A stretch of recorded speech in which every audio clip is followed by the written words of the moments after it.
পাপ এমনই এক অদৃশ্য শেকল যা হাজার চেষ্টা করেও কেউ কোনোদিন গোপন রাখতে পারে না। আপনি যতই লুকিয়ে করেন না কেন, পাপের ফল একদিন প্রকাশ পাবেই। আর যদি আপনি অজান্তে কারো ক্ষতি করে থাকেন, দেখবেন কোনো না কোনোভাবে সে ক্ষতির ছায়া আপনার জীবনেও এসে পড়েছে। আজ এমনই এক অসাধারণ মালায়াম সিনেমার কথা বলবো যা আপনাকে নাড়া দিয়ে যাবে ভেতর থেকে। ইরাত্তা সিনেমাটি 2023 সালে মুক্তিপ্রাপ্ত। এই সিনেমাটি শুরু হয় একটি খুনের ঘটনাকে কেন্দ্র করে, কিন্তু সেই খুনের পেছনে যা যা লুকিয়ে আছে তা কেউ কল্পনা করতে পারবে না। গল্পটি যত এগোবে আপনি ভাববেন এটি একটি রহস্যভিত্তিক থ্রিলার, কিন্তু যখন গল্পের শেষ মুহূর্তে পৌঁছাবেন তখন আপনার চোখ ভিজে যাবে। মনে হবে সত্যি পাপের শাস্তি এমনই করুণভাবে এসে ধরা দেয়। চলুন আর দেরি না করে দেখে নেওয়া যাক বাস্তবতার ছোঁয়ায় গড়া ইরাত্তায়ের এই গভীর ও হৃদয়বিদারক গল্পটি, যেখানে প্রতিটি মোড়েই লুকিয়ে আছে তীব্র আবেগ, অপরাধবোধ এবং অনুশোচনার ছাপ। গল্পের শুরুতে আমরা দুইটা বাচ্চা ছেলেকে ক্রিকেট খেলতে দেখি। তাদের আশেপাশে আর কেউই ছিল না, তাই দূরে বল গেলে দুইজনই আনবে বলে সিদ্ধান্ত নেয়। পাশেই পুলিশ স্টেশন, আর সেখানে আজ সরকারি একটা প্রকল্পের বিরাট অনুষ্ঠানের আয়োজন করা হয়েছে। প্রধান অতিথি হিসাবে মিনিস্টার গীতা উপস্থিত থাকবেন। যেহেতু মিনিস্টার আসবে তাই ভিন্ন রকম আয়োজন করা হয়েছে। অতিরিক্ত প্রশাসনের ব্যবস্থা করা হয়েছে, সেই সাথে মিডিয়ায় লোক তো আছেই। তখন খেলতে খেলতে বাচ্চা দুইটা জোরে বল মেরে থানার ভিতরে ঢুকিয়ে দেয়। তাই নিয়ম অনুযায়ী যে দূরে বল পাঠিয়েছে সে দেওয়াল টপকে থানার ভেতরে বল আনতে ঢুকে। ঠিক তখনই ভেতর থেকে গুলি হওয়ার শব্দ হয়। এটা শুনে সবাই তো ভিতরে দৌড়ে যায় কি হলো তা দেখার জন্য। এদিকে হসপিটালে বসে ডিএসপির প্রমোদ টিভিতে একটা গানের প্রোগ্রাম দেখছে। প্রমোদ হঠাৎ করে অসুস্থ হওয়ায় তাকে হসপিটালে ভর্তি করা হয়েছে। এই প্রোগ্রামে আজ তার মেয়ে পার্টিসিপেট করেছে। আর তখনই ফ্ল্যাশব্যাকে দেখানো হয় প্রমোদ একটা সময় প্রচুর পরিমাণে মদ খেত এবং সে মাতাল অবস্থায় তার ওয়াইফের সঙ্গে খুব বাজে আচরণ করত। এক পর্যায়ে তার স্ত্রী আর সহ্য করতে না পেরে 3 মাসের মেয়েকে নিয়ে এই বাড়ি ছেড়ে চলে যায়, আর কখনোই প্রমোদের কাছে ফিরে আসেনি। এখন সেই মেয়ে অনেক বড় হয়ে গিয়েছে। 17 বছর প্রমোদের তার স্ত্রী মেয়ের সঙ্গে দেখা হয় না। তবে প্রমোদ প্রায় তার ওয়াইফকে ফোন করে ফিরে আসার জন্য অনুরোধ করে, কিন্তু তার স্ত্রী আর ফিরে যেতে চায় না। তখন প্রমোদের কাছে থানা থেকে একটা কল আসে। থানায় মিডিয়ার লোকেরা যারা এসেছিল তাদের থেকে ক্যামেরা নিয়ে নেওয়া হয়েছে এবং 3 জন পুলিশ অফিসারকে সন্দেহ করে তাদেরকে আলাদা করে রাখা হয়েছে। কিছুক্ষণ পর প্রমোদ থানায় এসে হাজির হয়, কারণ থানার একজন পুলিশ অফিসারের খুন হয়েছে। ওই সময়টাতে যারা থানার ভেতরে ছিল সবাইকে থানার ভেতরেই রাখা হয়। কেউ বাইরে থেকে ভেতরে যেতে পারবে না এবং কেউ ভেতর থেকে বাইরেও আসতে পারবে না। প্রমোদ ভিতরে আসলেই দেখতে পায় পুলিশ অফিসারের লাশ মাটিতে রক্তাক্ত অবস্থায় পড়ে আছে। এই অফিসারও ঠিক প্রমোদের মতোই দেখতে। মূলত এ হলো প্রমোদের যমজ ভাই বিনোদ। তারা 2 ভাই মিলে পুলিশে আছে। কিছুক্ষণের ভেতর সেখানে ফরেন্সিক টিম এসে হাজির হয়। তারা সকলেই বিশ্লেষণ করে জানায় গুলিটা খুব কাছ থেকে করা হয়েছে। এরপর যে 3 জনকে সন্দেহ করা হয় তাদেরকে ডেকে আনা হয়। এই 3 জনের সঙ্গেই বিনোদের সম্পর্ক খুব একটা ভালো ছিল না। একজন করে জিজ্ঞাসাবাদের জন্য ভেতরে ডাকা হয়। প্রথম জনকে ভিতরে ডাকা হয় এবং জনকে জিজ্ঞাসা করা হয়, যখন গুলি করা হয়েছে তখন তুমি কোথায় ছিলে? জন বলে, তখন আমি আমার স্ত্রীর সঙ্গে কথা বলছিলাম। তো সত্যিই দেখানো হয় জন তার স্ত্রীর সঙ্গে ফোনে কথা বলতে বলতে ব্যাগ হাতে কিচেনে আসে আর ব্যাগ থেকে বোতল বের করে মদ খাচ্ছিল। ঠিক তখনই গুলির শব্দ শুনে সে বাইরে বেরিয়ে আসে। এরপর সন্দীপকে ডাকা হয়, তাকে জিজ্ঞাসা করা হয় তোমার সঙ্গে বিনোদের কি ঝামেলা ছিল। তখন সিন ফ্ল্যাশব্যাকে গেলে দেখা যায় একদিন থানায় কনস্টেবল অমৃতার মেয়ে আসে। তার মেয়ে মূলত বারান্দায় বসেছিল, অমৃতা কাজে ব্যস্ত ছিল। তখন বিনোদের চোখ যায় বারান্দায় বসে থাকা বাচ্চা মেয়েটার দিকে। কিছুক্ষণ পর অমৃতা বাইরে বেরিয়ে তার মেয়েকে দেখতে পায় না। তাকে না পেয়ে অনেক চিন্তায় পড়ে যায়। আর পাশে থাকা কনস্টেবল অমৃতাকে বলে, বিনোদ স্যার যখন স্টেশনে থাকে তখন মেয়েকে কেন স্টেশনে আনেন? তার কাছে বাচ্চা বড় কোনো কিছু ভেদাভেদ নেই, তুমি জানো না? তখন দেখা যায় বিনোদ বাচ্চা মেয়েটাকে আইসক্রিম কিনে নিয়ে আসে। এর কিছুদিন পর বিনোদ এই অফিসারের মেয়েকে স্কুল ছুটি হলে বাড়িতে তার বাইকে করে ফিরিয়ে দিয়ে আসে। সবাই জানতো বিনোদের চরিত্রে সমস্যা আছে, তাই এই খবরটা পেয়েই সন্দীপ বিনোদকে মারতে গিয়েছিল।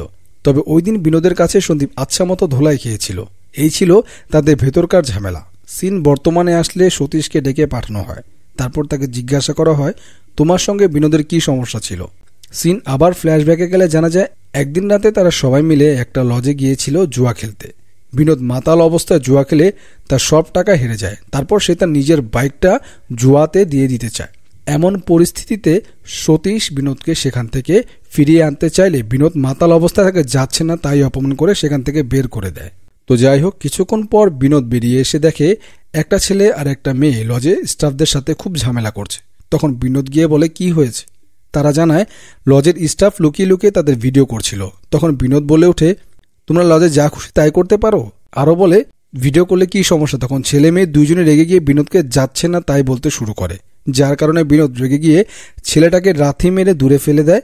এটা দেখে মেয়ে রেগে গিয়ে সেখানে থাকা একটা কাচের বোতল দিয়ে বিনোদকে মারতে গেলে সে বোতলের বাড়ি লেগে ছেলেটার মাথা ফেটে গেলে সেখানে থাকা কয়েকজন ছেলেটাকে হসপিটালে নিয়ে যায়। যখন ছেলেটাকে হসপিটালে নিয়ে যাচ্ছিল তখন গাড়ির ভেতরে একজন অফিসার বলে, বিনোদ স্যার পুরোপুরি মাতাল অবস্থায় ওখানে রয়েছে, আর মেয়েটাও একা, তাকে একা ওইভাবে রেখে আসা ঠিক হয়নি। এসব কথা চিন্তা করে সতীশ গাড়ি থেকে নেমে যায় আর লজে ফিরে এসে দেখতে পায় বিনোদ মেয়েটাকে সিন বর্তমানে আসলে সে জানায় এই বিষয়টা সে থানায় ফিরে কমপ্লেন করেছিল, কিন্তু এই বিষয়টাতে কেউ কোনো কিছু বলেনি। এমনকি লজ থেকেও এই কেসটাকে সম্পূর্ণভাবে ধামাচাপা দিয়ে দেওয়া হয়েছে।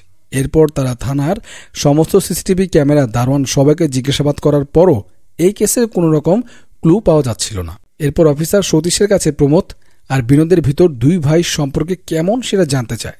তখন সতীশ জানায় ওদের দুই ভাই সম্পর্ক তেমন একটা ভালো না। 17 বছর ধরে কেউ কারোর সঙ্গে কোনো কথা বলে না, দুইজনের সঙ্গে সবসময় ঝগড়া লেগেই থাকে। এমনকি 17 বছর আগে প্রমোদের ওয়াইফ চলে গেলে প্রমোদ থানায় কমপ্লেন লেখায়। সেটার জের ধরে আমি বিনোদকে নিয়ে তদন্ত করতে মুম্বাই গিয়েছিলাম। তখন প্রমোদের ওয়াইফের সঙ্গে কথা বললে সে জানায় তার হাজব্যান্ডের কাছ থেকে নিজের ইচ্ছায় সে চলে এসছে, এটা কোনো মিসিং কেস নয়। তাই তারা ফর্মালিটি মেনটেন করার জন্য প্রমোদের ওয়াইফের কাছ থেকে ফাইলে সাইন করিয়ে আনে। তখন বিনোদ তার ভাইয়ের মেয়ের জন্য কিছু খেলনা আর খাবার কিনে দিয়ে এসেছিল, কারণ তার ভাইয়ের সাথে সম্পর্ক খারাপ থাকতে পারে, কিন্তু বাচ্চা নিষ্পাপ মেয়েটা তো কোনো দোষ করেনি। এদিকে প্রমোদ তার স্ত্রীর সন্তানকে হারিয়ে মদ খাওয়া ছেড়ে দিয়ে ভালো হয়ে যায়, কিন্তু তার স্ত্রী আর কখনোই ফিরে আসেনি। এই কেসের ইনভেস্টিগেশন করে রিপোর্ট জানার জন্য প্রমোদ বিনোদের কাছে এসেছিল, কিন্তু বিনোদ কোনো কিছুই তাকে জানায়নি, বরং তাকে হিট মেরে বলে বউ বাচ্চার খেয়াল রাখতে পারিস না আর এসেছিস কেসের খোঁজ নিতে। এতে করে দুই ভাইয়ের ভিতরে তখন ঝামেলা হয়েছিল। সিন বর্তমানে আসলে মালিনী নামের একটা মেয়ে থানায় আসে। তখন অমৃতা মালিনীকে জিজ্ঞাসা করে আপনার কি কারোর ওপর কোনো সন্দেহ হয়। তখন মালিনী বারবার শুধু প্রমোদের দিকে তাকাচ্ছিল, কিন্তু মুখে কোনো কিছুই বলে না। তাই অমৃতা প্রমোদকে বাইরে যেতে বলে। আবারও মালিনীকে বলা হয় এবার তুমি নির্ভয়ে বলতে পারো। মালিনী বলে বিনোদ সব থেকে বেশি অপছন্দ করত তার ভাই প্রমোদকে। প্রমোদ বাইরে বেরিয়ে আসলে ফ্ল্যাশব্যাকে দেখা যায় ছোটবেলায় দুই ভাই একে অপরের প্রাণ ছিল, কখনো কাউকে ছাড়া কেউ থাকতে পারত না। তাদের বাবা পুলিশ কনস্টেবল ছিল, কিন্তু তার চরিত্রের সমস্যা ছিল। সে সবসময় মদ খেয়ে মাতাল হয়ে বউয়ের ওপর টর্চার করত, এমনকি বাইরে থেকে মেয়েও নিয়ে আসত। একদিন তার মা থানায় এসে তার বাবার নামে অভিযোগ করে, কিন্তু তাতে বিশেষ কোনো লাভ হয়নি। এর আগের জের ধরে তার বাবা প্রমোদকে তার মায়ের কাছে রেখে আসে আর তার এক ছেলে বিনোদকে নিয়ে এখান থেকে চলে যায়। এই ঘটনার পর থেকে বিনোদ খুব একা হয়ে পড়ে। এদিকে বিনোদকে তার আশেপাশের বন্ধুরা অনেক বেশি কথা শোনাতে থাকে, তোর মা তোকে ভালোবাসে না, আর তার বাবা বিভিন্ন সময় মেয়ে নিয়ে ব্যস্ত থাকতো, বিনোদের দিকে তেমন কোনো লক্ষ্য করতো না। এসব কিছুতে বিনোদ ভেতর থেকে অনেক ভেঙে পড়ে, কারণ বিনোদ তখন বেশ ছোট ছিল, ভালো মন্দ বোঝার বয়সও তখন তার হয়ে ওঠেনি। তবে সে তার মা আর ভাইকে খুঁজতে গিয়েছিল, কিন্তু তাতে লাভ হয়নি। সে গিয়ে তাদেরকে আর কোথাও খুঁজে পায়নি। বিনোদের মা তার ভাই প্রমোদকে নিয়ে এখান থেকে কোথায় যেন চলে গেছে। এরপর সে বাড়ি ফিরে দেখতে পায় তার বাবা একটা মেয়েকে চেষ্টা করছিল, তারা তার বাবাকে হত্যা করেছে। বিনোদের বাবার মৃত্যুর সংবাদ পেয়ে বিনোদের মা আসে, কিন্তু তখন বিনোদ অভিমান করে তার মা আর ভাইকে ছেড়ে দূরে কোথাও গিয়ে লুকিয়ে থাকে। তাই তারা বিনোদকে এখানে থেকে নিয়ে যেতে পারে না। আর এরপর থেকেই বিনোদ হয়ে ওঠে বেপরোয়া। আর তখন থেকে বিনোদ কখনো তার ভাই প্রমোদকে দেখতে পারত না। সে মনে করত তার মা তার ভাইকেই বেশি ভালোবাসে। তবে প্রমোদ সবসময় বিনোদকে বোঝানোর চেষ্টা করেছে, কিন্তু বিনোদ কখনো তার কোনো কথাই শুনতে রাজি হয়নি। এদিকে বিনোদের কল লিস্ট চেক করে জানা যায় বিনোদ মারা যাওয়ার কিছুক্ষণ আগে তার বন্ধুরা তাকে মদ খেতে যেতে বলেছিল, কিন্তু সে রাজি হয়নি। বরং তার বন্ধুদেরকে বলে আমি মদ খাওয়া ছেড়ে দিব, কারণ সে জীবনে সবকিছু পরিবর্তন করে ভালোভাবে তার স্ত্রীকে নিয়ে জীবন কাটাতে চায়। অর্থাৎ বিনোদ তার স্ত্রী মালিনীর সঙ্গেও সুখে ছিল। থানায় যে মালিনী আসলো সেই হলো বিনোদের স্ত্রী। এবার ফ্ল্যাশব্যাকে দেখা যায় মালিনীর সঙ্গে তার সংসার কিভাবে শুরু হয়েছে। মালিনী বিবাহিত ছিল, তার হাজবেন্ড মারা গেছে, সে এখন বিধবা, কিন্তু সে থানায় একটা মহিলাকে নিয়ে কমপ্লেন করতে আসে। মালিনী একটি স্কুলেও চাকরি করে। এখন মালিনীর শ্বশুরবাড়ির লোকজন তার উপর টর্চার করছে। মালিনীকে দেখেই বিনোদের ভালো লেগে যায়, তাই সে কেসটাকে নিজেই হ্যান্ডেল করে। এমনকি মালিনীকে তার নাম্বারটাও দিয়ে আসে, যাতে পরবর্তীতে শ্বশুর বাড়ির কেউ যদি তার উপর কোনো টর্চার করে তাহলে যেন বিনোদকে কল করতে পারে। কিন্তু দেখা যায় এই পুলিশ কমপ্লেন করার জন্য মালিনীর শ্বশুরবাড়ির লোকজন তার উপর আরও বেশি টর্চার করে। সেই খবর পেয়ে বিনোদ মালিনীকে উদ্ধার করে হসপিটালে ভর্তি করে। মালিনী এখন কোথাও যাওয়ার জায়গা নেই, তাই বিনোদ মালিনীকে তার বাড়িতেই নিয়ে আসে। বিনোদ যেহেতু বন্ধুদের সঙ্গে মদ খাওয়ার অভ্যাস ছিল, সে মদ খেয়ে মালিনীর কাছে যাওয়ার চেষ্টা করে, কিন্তু মালিনী সেটা বুঝতে পেরে তাকে বাধা দেয়, তাকে এড়িয়ে চলে। এক পর্যায়ে বিনোদ পাশের রুমে গিয়ে ঘুমিয়ে পড়ে। পরদিন সকালবেলা বিনোদ দেখতে পায় তার বাড়িতে মালিনী নেই। তাকে কোথাও সে খুঁজে পায় না। যেহেতু সবাই জানতো বিনোদ মালিনীকে তার বাড়িতে আশ্রয় দিয়েছে, তাই এখন যদি মালিনীকে খুঁজে না পাওয়া যায় তাহলে সব দায় বিনোদের ঘাড়েই এসে পড়বে। বিনোদ পাগলের মতো মালিনীকে সব জায়গায় খুঁজতে শুরু করে। প্রথমে সে ওই মহিলার বাড়িতে যায় যে মহিলাকে নিয়ে মালিনী থানায় এসেছিল কমপ্লেন করতে, কিন্তু সেখানে গিয়ে এই মহিলার সঙ্গে কথা বলে জানতে পারে মালিনী এখানে আসেনি। এরপর বিনোদ রাস্তা থেকে যাওয়ার সময় তার সামনে মালিনীর স্কুল পড়ে, যে স্কুলে মালিনী চাকরি করত। বিনোদ স্কুলের ভিতরে আসলে দেখতে পায় মালিনী স্কুলের বারান্দায় বেঞ্চের উপরে বসে ঘুমাচ্ছে।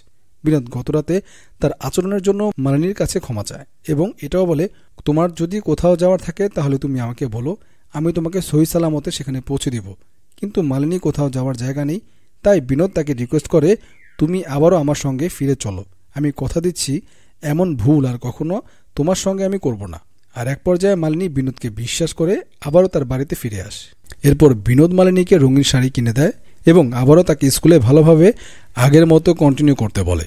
সেই সাথে এতটুকু ভরসা দেয়, আমি থাকতে তোমাকে কেউ কখনো কিছু করতে পারবে না। দেখা যায় মালিনীও তার স্বাভাবিক আগের মতো জীবনযাপন করতে শুরু করে। বিনোদের সংসারে নিজের সংসারের মতো কাটাতে শুরু করে। এভাবেই দুজন দুজনের প্রেমে পড়ে যায় আর তারপর তারা হাজব্যান্ড ওয়াইফের মতো একসাথেই থাকে।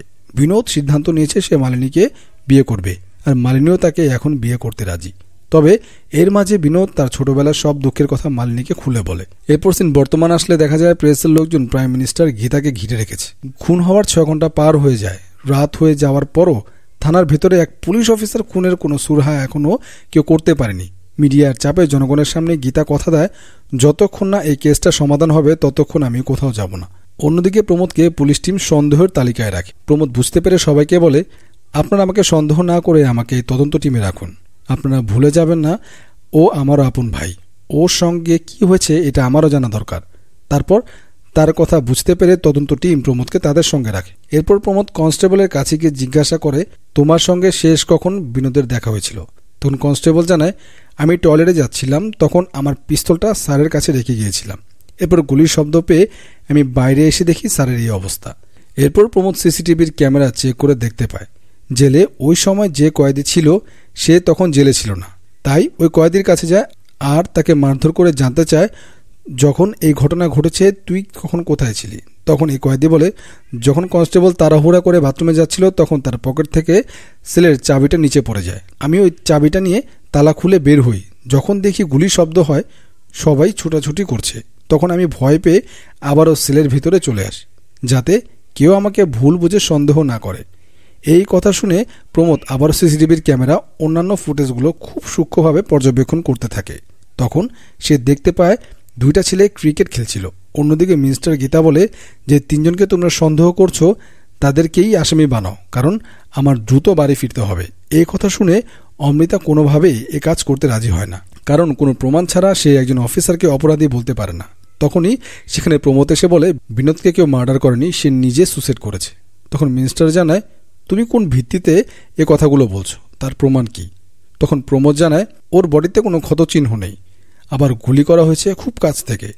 তখন সতীশ বলে, যে ব্যক্তি তার মৃত্যু 2 মিনিট আগে তার বন্ধুদেরকে বলে সে তার জীবনে খুশি আছে এবং তার ওয়াইফকে নিয়েই চিরদিন ভালো থাকতে চায়, তাহলে সে কি করে সুসাইড করে?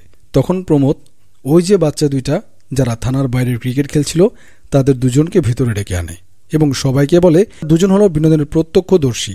ওরা 2 জন দেখেছে বিনোদ নিজেই নিজেকে গুলি করেছে। তখন যে ছেলেটা বল নিতে এসেছিল সে বলে, আমি যখন ভিতরে বল নিতে এসেছিলাম তখন জানালার কাছে গুলির শব্দ শুনে এগিয়ে এসে দেখি বিনোদ নিজেই নিজের বুকে গুলি করেছে। এটা দেখে বাচ্চাটা খুব ভয় পায় আর বল নিয়ে দ্রুত এখান থেকে দৌড়ে পালিয়ে যায়। এসব কিছু বলে প্রমোদ বাইরে চলে আসে আর বেঞ্চে বসে চিন্তা করতে থাকে, হঠাৎ করে বিনোদ নিজেকে নিজেই কেন গুলি করতে গেল, এর পিছনে কী রহস্য। তখন একজন কনস্টেবল এসে প্রমোদকে জানায় বিনোদ মরে যাওয়ার আগে এই চ্যানেলের গান শুনছিল। তখন প্রমোদ দেখতে পারে এটা আর কেউ নয় বরং তার মেয়ের গানের প্রোগ্রাম, যেখানে তার মেয়ে গান গাইছে। মূলত ওই দিন গানের প্রোগ্রামের আগে প্রমোদের স্ত্রী ইন্টারভিউ নেওয়া হয়। তার মেয়ে কিভাবে এত দূর এসেছে এই ব্যাপারে বিনোদ তার বন্ধুদের সঙ্গে কথা বলতে বলতে টিভিতে তখনই এই প্রোগ্রামটা দেখতে পায়। তাই সে নিজের ভাইজিকে দেখার জন্য এগিয়ে এসে প্রোগ্রামটা দেখে। কিছুক্ষণ পর যখন দেখে তার ভাইজি গান গাইতে উঠেছে, এই মেয়েটা আর কেউ নয়, এই মেয়েটা হলো যেদিন ওই লজে মাতাল অবস্থায় বিনোদ একটা মেয়েকে রেপ করেছিল। এটা দেখে বিনোদ পুরোপুরি শকড হয়ে যায়। সে এটা কী করেছে? নিজের ভাইয়ের মেয়েকে রেপ করেছে। ভাইয়ের মেয়ে মানে নিজের মেয়ে। তাছাড়া বিনোদ তার ভাইয়ের মেয়েকে ছোটবেলায় ভীষণ ভালোবাসত। তার তখন মেয়ের ছোটবেলায় কথা মনে পড়তে থাকে। তাই সে নিজের এমন জঘন্য পাপের জন্য নিজেকে ক্ষমা করতে না পেরে নিজের বুকে নিজেই রাগে ঘি। এদিকে প্রমোদের বউ ফোন করে তাকে বলে, আমি মেয়েকে নিয়ে আবার তোমার কাছে ফিরে আসব। মূলত প্রমোদের ওয়াইফ তাকে বারবার ফিরিয়ে দিতে দিতে এখন তাকে ক্ষমা করে দিয়েছে। এত বছরে বউ মেয়েকে ছাড়া 17 বছর। তখন প্রমোদ তার ওয়াইফকে বলে, তোমার আর কখনো আমার কাছে ফিরে আসতে হবে না। আমি চাই না কখনো আমার মেয়ে আমার মুখ দেখুক, ও ওর বাবাকে চিনুক। কারণ প্রমোদের মেয়ে যদি তার মুখ দেখে তাহলে সে তার চোখের সামনে নিজের রেপিস্টকে দেখতে পাবে। সে মেনে নিতে পারবে না, কারণ তার বাবা চাচা যমজ। তাই প্রমোদ এমনটা বলেছে। মাঝখান থেকে বিনোদ নিজেকে নিজে শাস্তি দিল, আর প্রমোদ বিনা অপরাধে চিরদিন নিজেকে মেয়ের থেকে আড়াল করে নিল। পাপের শাস্তি কতটা ভয়ানক, তাই না? কি থেকে কি হয়ে গেল? তো আপনাদের কাছে আজকের এই গল্পটা কেমন লেগেছে অবশ্যই কমেন্ট করে জানাবেন। দেখা হবে অন্য কোনো ভিডিওতে। সে পর্যন্ত আল্লাহ হাফেজ, আসসালামু আলাইকুম।